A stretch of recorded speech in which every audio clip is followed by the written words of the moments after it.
৩২ ঘন্টায় ৪ বার ভূমিকম্পে কাঁপল বাংলাদেশ। সন্ধ্যা ৬টা ৬ মিনিটে রাজধানীতে ও এর আশপাশের এলাকায় আবারও দুটি কম্পন অনুভূত হয়। এর আগে সকাল 10:30টায় ৩.৩ মাত্রার ভূমিকম্পের উৎপত্তিস্থল ছিল নরসিংদীর পলাশে। আর শুক্রবার সকালে নরসিংদীর মাধবদীতে ৫.৭ মাত্রার ভূমিকম্প হয়েছে। আরও জানাচ্ছেন আফসানা শাওন। শুক্রবারের শক্তিশালী ভূমিকম্পের পর সবাই আতঙ্ক নিয়েই অপেক্ষা করছিল আফটারশকের। প্রায় ২৪ ঘন্টা পর একই জেলায় এলো আফটারশক, আর ৮ ঘন্টা পার না হতেই দ্বিতীয় দফার আফটারশকের কবলে পড়ল দেশ। সন্ধ্যায় দুবার ভূমিকম্প হয়েছে। একটির উৎপত্তিস্থল বাড্ডায়, আরেকটির উৎপত্তিস্থল নরসিংদীতে। আবহাওয়া অধিদপ্তর জানিয়েছে সন্ধ্যা ৬টা ৬ মিনিট ৪ সেকেন্ডে রিক্টার স্কেলে ৩.৭ মাত্রার একটি ভূমিকম্প হয়। এর উৎপত্তিস্থল ছিল বাড্ডায়। আর এর ১ সেকেন্ড পর সন্ধ্যা ৬টা ৬ মিনিট ৫ সেকেন্ডে দ্বিতীয়বার ভূমিকম্প হয়। রিক্টার স্কেলে এটির মাত্রা ৪.৩। এর উৎপত্তিস্থল ছিল নরসিংদীতে। শুরুতে দুটি ভূমিকম্পের উৎপত্তি বাড্ডায় বলা হলেও পরে তথ্য সংশোধন করে আবহাওয়া অফিস। সবকিছু মিলে না আমাদের এই জায়গাগুলো একদম খুব ভূমিকম্প প্রবণ। হ্যাঁ, তো তার মধ্যে হয়তো আমাদের বিভিন্ন সময় ভূমিকম্প হয়েছে। এর আপনি যদি শুধু নরসিংদী বললেন তা নয়, এর আগে কিন্তু ঢাকা দোহারেও ভূমিকম্প হয়েছে। তো আসলে এবারের জন্য ভূমিকম্পটা হয়তো নরসিংদীতে হয়েছে। বাট আসলে আমরা অনেক বছর, বা আমার মনে হয় ঢাকায় ১০০ বছরও এত বড় ভূমিকম্প হয়নি যেটা হয়েছে। তা আসলে যার কারণে আমাদের সবার মনে হচ্ছে যেন সবকিছু মনে হয় যেন ঢাকা কেন্দ্রিক হয়ে গেছে। এর আগে সকাল 10:30টায় ৩.৩ মাত্রার ভূমিকম্প রেকর্ড করা হয়েছে। শুরুতে আশুলিয়ার বাইপাইলের কথা বলা হলেও বিকেলে আবহাওয়া অধিদপ্তর থেকে জানানো হয় ভূমিকম্পের উৎপত্তি ছিল নরসিংদীর পলাশে। বিশ্লেষণে সমস্যার কারণে এই ভুল হয়েছিল বলে জানায় অধিদপ্তর। মৃদু ভূমিকম্প হলেও মানুষের মাঝে আতঙ্ক ছড়িয়ে পড়ে। আমরা খুব আতঙ্কের মধ্যে আছি, ঠিক আছে। আমাদের ডিউটি করতে অনেক ভয় লাগে অফিসে, কোন সময় দুর্ঘটনা ঘটে। আমাদের বাংলাদেশে যেসব বিল্ডিং গুলো আছে সব ঝুঁকিপূর্ণ, এতে থাকাটা খুবই আশঙ্কাজনক। ঢাকার এত কাছে ভূমিকম্পের উৎপত্তি স্থল, এ নিয়ে মানুষের আতঙ্কের শেষ নেই। বিশ্লেষকরা বলছেন অভাব আছে পর্যাপ্ত প্রস্তুতির। কর্তৃপক্ষের উচিত, যেখানে অনেক ছাত্রছাত্রী একসাথে থাকে, বা সেখানে বলা উচিত যে এরকম কিছু হলে তোমরা এইভাবে যাবে না। একটা জায়গা বের করে দেওয়া উচিত, যে যেমন ৩ তলায় যদি এরকম হয় তোমরা এই জায়গাটায় এসে থাকবে, যেখানে বিমের নিচে আছে। সেই জায়গাগুলো তাদেরকে বলে দেওয়া উচিত। যেগুলো বলা হয় না, মানুষ প্যানিক হয়। দ্বিতীয়বারের আফটারশক আতঙ্ক বাড়িয়েছে আরও ভূমিকম্পের। বিশেষজ্ঞরা বলছেন ছোট ভূমিকম্পই বড় ভূমিকম্পের লক্ষণ। তাই এখন থেকেই ভবন নির্মাণে বিল্ডিং কোড অনুসরণ ও মানুষকে দুর্যোগকালীন প্রস্তুতি নেওয়ার পরামর্শ দিয়েছেন তারা। আফসানা শাওন, ৭১। ভূমিকম্পের সবচেয়ে কাছের জেলা নরসিংদীর মানুষ এখনও ভূমিকম্পের ধাক্কা কাটিয়ে উঠতে পারেনি। এরই মধ্যে দুইবার মৃদু ভূকম্পন অনুভূত হয়েছে, ফাটল চিহ্নিত হয়েছে শতাধিক ভবনে। তবে এখনও ক্ষয়ক্ষতির পরিমাণ জানাতে পারেনি প্রশাসন। কোনো কোনো এলাকার ভূমি ফেটে গেছে। এর নমুনা সংগ্রহ করেছে ঢাকা বিশ্ববিদ্যালয়ের ভূতত্ত্ব বিভাগের শিক্ষার্থীরা। সহকর্মী মোবারক হোসেনের পাঠানো তথ্য ছবিতে প্রতিবেদন। শুক্রবার সকাল 10টা 38 মিনিটে বাংলাদেশে 5.7 মাত্রার ভূমিকম্পের কেন্দ্র ছিল নরসিংদীর মাধবদী। তাই কেন্দ্রের কাছাকাছি এলাকাগুলোয় ক্ষয়ক্ষতি ছিল বেশি। 5 জনের মৃত্যুর ঘটনায় প্রতিটি বাড়িতে শোকের ছায়া। জেলা প্রশাসকের কার্যালয়ে, সার্কিট হাউস, সদর উপজেলার আবাসিক ভবন সহ শতাধিক ভবনে ফাটলের কারণে দেখা দিয়েছে আতঙ্ক।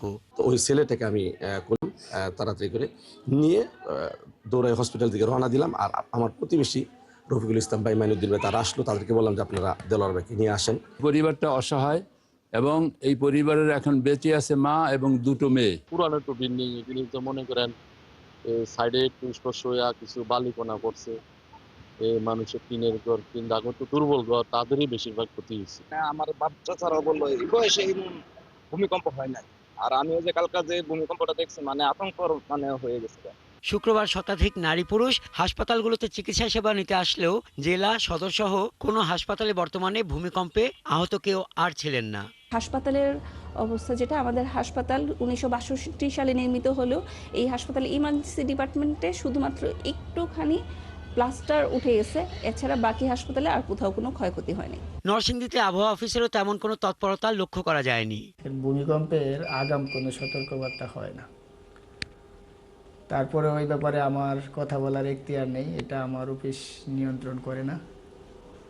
এটা কেন্দ্রীয়ভাবে নিয়ন্ত্রণ করা হয় আর কি। ভূমিকম্পে ক্ষতিগ্রস্ত পলাশ রেসিডেন্সিয়াল মডেল কলেজে মাটির নমুনা সংগ্রহ করেছে ঢাকা বিশ্ববিদ্যালয়ের ভূতত্ত্ব বিভাগের 7 সদস্যের প্রতিনিধি দল। শৈলী ভূমিকম্পের উপাত্ত সংগ্রহ করতেছে, যে এই ভূমিকম্পের ফলে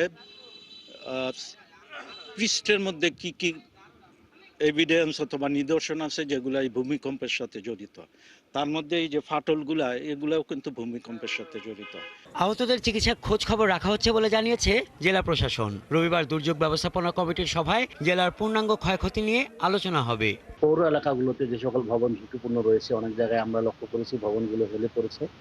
এই ভেলে পড়া ভবন এবং ফাটল ধরা যে ভবনগুলো রয়েছে সেগুলো চিহ্নিত করার জন্য পৌর এলাকায়, নরসিংদী সদর পৌর এলাকায় পৌরসভার নির্বাহী প্রকৌশলীকে সভাপতি করে 4 সদস্য বিশিষ্ট একটি কমিটি গঠন করা হয়েছে। নরসিংদীর গাবতলীতে ছাদের কার্নিশ ধসে নিহত দেলোয়ার হোসেন উজ্জ্বল ও তার ছেলে 8 বছরের হাফেজ ওমর সহ মোট 5 জনের দাফন সম্পন্ন হয়েছে। মরদেহের পোস্টমর্টেম ছাড়াই শুক্রবার সন্ধ্যার পর পলাশ উপজেলায় নিহত কাজেম আলী, নাসির উদ্দিন ও ফোরকান মিয়ার জানাজা শেষে দাফন হয় নিজ এলাকাতেই। হাসিনা বিরোধী আন্দোলনের শেষ 10 বছর জামাত দৃশ্যমান কোনো কর্মসূচি পালন করেনি বলে অভিযোগ করেছেন বিএনপি মহাসচিব মির্জা ফখরুল ইসলাম আলমগীর। তিনি আরও অভিযোগ করেন, বেহেশতের টিকিট বিক্রির নামে মানুষকে বোকা বানাচ্ছে ধর্মভিত্তিক এই দলটি। স্থায়ী কমিটির আরও 2 নেতা জামাতের রাজনীতির সমালোচনা করে বক্তব্য দেন আলাদা অনুষ্ঠানে। শফিকুল হকের রিপোর্ট। ফ্যাসিস্ট সরকার পতনের পর রাষ্ট্র সংস্কারের লক্ষ্যে দীর্ঘ আলোচনার মধ্য দিয়ে জুলাই সনদ স্বাক্ষর করেছে বিএনপি, জামাত সহ 25টি রাজনৈতিক দল। এরপরেও ঐক্যমতের বাইরে এসে পিআর সহ নানা দাবিতে আন্দোলন চালিয়ে আসছে বেশ কয়েকটি দল। এখন গণভোটের নাকি 4টা প্রশ্ন থাকবে, 4টা প্রশ্ন একটা গণভোটের ব্যালটে। এটা মানুষ কিছু এখন পর্যন্ত বুঝতেই পারছে না, কেউ বুঝতে পারছে না, শেষ দিন পর্যন্ত বুঝতেও পারবে না। দেশকে সংকট থেকে বাঁচাতে দ্রুত নির্বাচন অনুষ্ঠানের কথা জানিয়ে আসছে বিএনপি। এর মাঝে ঐক্যমতের বাইরে এসে চলা এসব আন্দোলনে ষড়যন্ত্র দেখছেন দলটির কেন্দ্রীয় নেতারা। এই মহলটি তারা কিন্তু আপনার রাজনৈতিক অঙ্গনে দাঁড়াতে পারছিল না। দুর্ভাগ্যক্রমে গত 10 বছর কিন্তু আমরা তাদের এই ফ্যাসিস্ট হাসিনাকে পরাজিত করবার জন্য ভিজিবল, দৃশ্যমান কোনো কাজ দেখিনি। সমানে চিৎকার করছে পিআর দিতে হবে, পিআর দিতে হবে, পিআর না হলে নির্বাচন হবে না। অনেক হুঙ্কার টুঙ্কার হয়েছে, তাই না?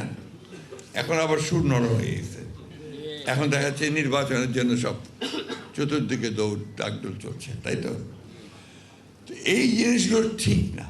এক আলোচনায় যোগ দিয়ে বিএনপি মহাসচিব মির্জা ফখরুল অভিযোগ করেন, ধর্ম নিয়ে রাজনীতি করছে একটি দল। জামাতের টিকিট কাটলে জান্নাতের টিকিট কাটা হবে। কোথায় আছে আমাকে বলুক, তারা দেখিয়ে দিক কোথায় আছে। এবং এটা ঠিক না, ধর্মকে ব্যবহার করে রাজনৈতিক ফায়দা নিয়ে নেওয়া, এটা কখনোই আপনার ইসলাম এই কথা বলে না। রাজধানীতে আরেক সমাবেশে দলটির স্থায়ী কমিটির সদস্য সালাউদ্দিন আহমদ জনসম্পৃক্ত রাজনীতি করতে জামাতকে পরামর্শ দেন। আন্দোলন থেকে রাতারাতি সরে আসা একটু লজ্জা শরমের ব্যাপার আছে, কিন্তু জাতীয় রাজনীতিতে কৌশলে জনদাবির সাথে একাত্মতা পোষণ করা অত্যন্ত জরুরি। সেটা আমি জামাত ইসলামের ভাইদেরকে অনুরোধ জানাবো, জনদাবির সাথে একাত্মতা পোষণ করে নির্বাচনের মাঠে দাঁড়ান। একই দিন জাতীয় প্রেস ক্লাবে এক আলোচনায় যোগ দিয়ে বিএনপি নেতা আমির খসরু মাহমুদ চৌধুরী অভিযোগ করেন, গণতন্ত্র বিরোধীরা নির্বাচন বানচালের ষড়যন্ত্র করছে। এটা ভুললে চলবে না। আমাদের গণতন্ত্রের সংগ্রাম এখনো শেষ হয় নাই। এখনো গণতন্ত্র বিরোধীরা চক্রান্ত করছে কিভাবে এই নির্বাচনকে বাধাগ্রস্ত করা যায়, বিলম্বিত করা যায়। নির্বাচন হচ্ছে গণতন্ত্রের বাহক। তারা চায় না বাংলাদেশে একটা গণতান্ত্রিক অর্ডার ফিরে আসুন। অগণতান্ত্রিক ধারায় চলে ফ্যাসিস্ট সরকার প্রধান শেখ হাসিনা তার পরিচয় দিয়ে গেছে বলেও স্মরণ করিয়ে দেন এই বিএনপি নেতা। এই যুদ্ধে আমাদেরকে জিততে হবে, ঐক্যবদ্ধভাবে থাকতে হবে। শফিকুল হক, ৭১। ঢাকা। চট্টগ্রাম 11 বন্দর আসনে বিএনপি এখনো কোনো প্রার্থীর নাম ঘোষণা না করলেও ধানের শীষের পক্ষে গণসংযোগ করেছেন বিএনপির আন্তর্জাতিক বিষয়ক উপকমিটির সদস্য ইসরাফিল খসরু। শনিবার বিকেলে আগ্রাবাদ, সিঙ্গাপুর, ব্যাংকক মার্কেট থেকে শুরু হওয়া এই গণমিছিলে হাজারো বিএনপি নেতাকর্মী অংশ নেন। চট্টগ্রাম থেকে প্রণবেশ চক্রবর্তীর প্রতিবেদন। বিএনপির রাষ্ট্র কাঠামো মেরামতের ৩১ দফার লিফলেট বিতরণ ও ধানের শীষের পক্ষে গণসংযোগ।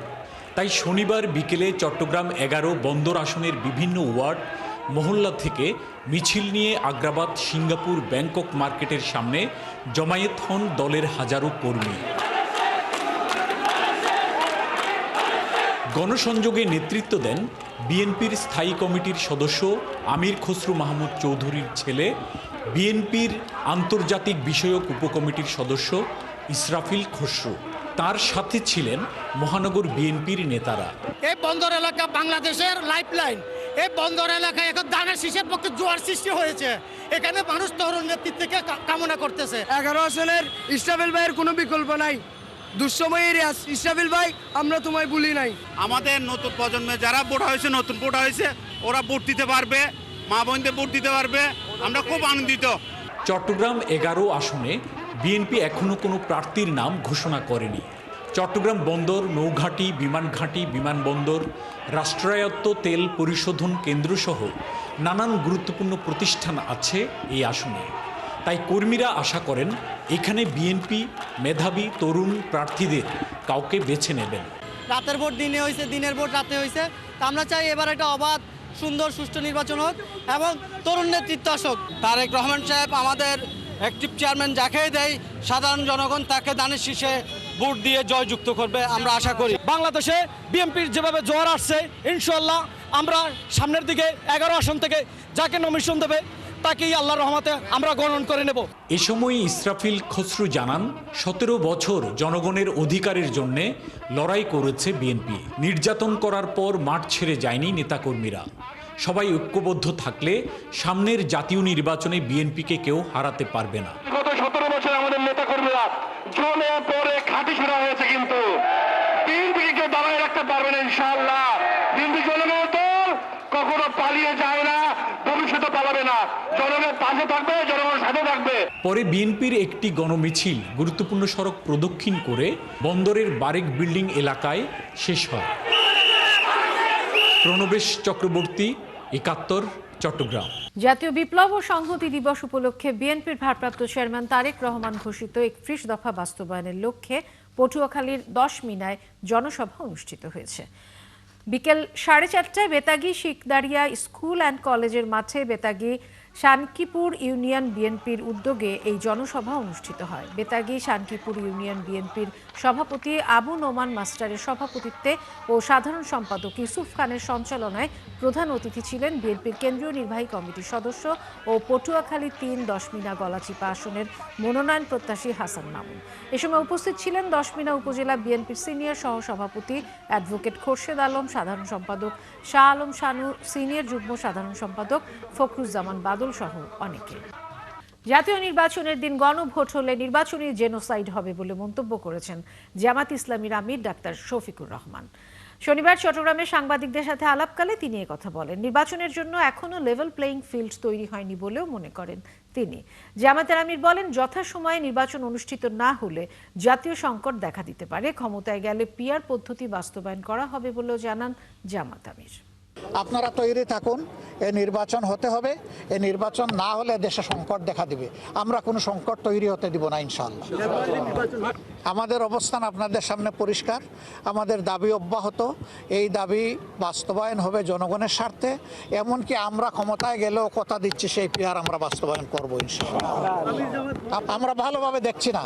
আমরা আগেই বলেছি নির্বাচনের দিন গণভোট হলে নির্বাচনের জেনোসাইড হওয়ার সম্ভাবনা। একই দিনে গণভোট এবং সংসদ নির্বাচন আয়োজন করতে মন্ত্রিপরিষদ বিভাগ থেকে ইসিকে চিঠি দেওয়ার কথা জানিয়েছেন ইসি সচিব আখতার আহমেদ।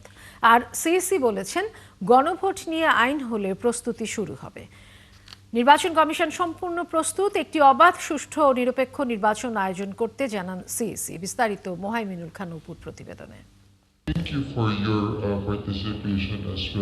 একই দিনে গণভোট ও সংসদ নির্বাচন আয়োজন করতে মন্ত্রিপরিষদ বিভাগ থেকে ইসিকে চিঠি দেওয়া হয়েছে, জানিয়েছে ইসি সচিব। শনিবার বিকেলে রাজধানীতে নেটওয়ার্ক ফর ফ্রি ইলেকশন শিরোনামের কর্মশালায় তিনি একথা বলেন। মন্ত্রিপরিষদ বিভাগ থেকে নির্বাচন কমিশন সচিবালয়ে একটা চিঠি এসেছে গত বৃহস্পতিবার দিন, যেখানে বলা হয়েছে যে গণভোটের আয়োজন করবে নির্বাচন কমিশন। দ্বিতীয় কথাটা বলা হয়েছে গণভোট এবং জাতীয় সংসদের নির্বাচন একই দিনে অনুষ্ঠিত হবে। এদিকে গণভোট প্রসঙ্গে প্রধান নির্বাচন কমিশনার বলেন, গণভোট ও জাতীয় নির্বাচন একসাথে করা চ্যালেঞ্জ, তবে আইন পাশ করা হলে গণভোটের বিষয়ে প্রস্তুতি নেবে ইসি। আইনটা না হওয়া পর্যন্ত exactly what will be the language in the ballot, এটা আমি বলতে পারবো না। আই ক্যানট গ্যারান্টি যে আইনটা হলে আইনের মধ্যে বলা থাকবে এই জিনিসটা এটার মধ্যে হা না করতে হবে এবং প্রসিডিউরটা বলা থাকবে। আইনটা না হলে আমার অ্যাকচুয়ালি প্রস্তুতিটা আমরা নেওয়া। তবে 21 লক্ষ ভোটার মারা গেলেও তাদের নাম তালিকায় রয়ে গেছে। আমরা তো প্রায় 21 লক্ষ ভোটার মারা গেছে বহু আগে, কিন্তু তাদের নাম তো রয়ে গেছিল ভোটার লিস্টে। তো এগুলো আমরা ভেবেছি ওখান থেকেই বলা।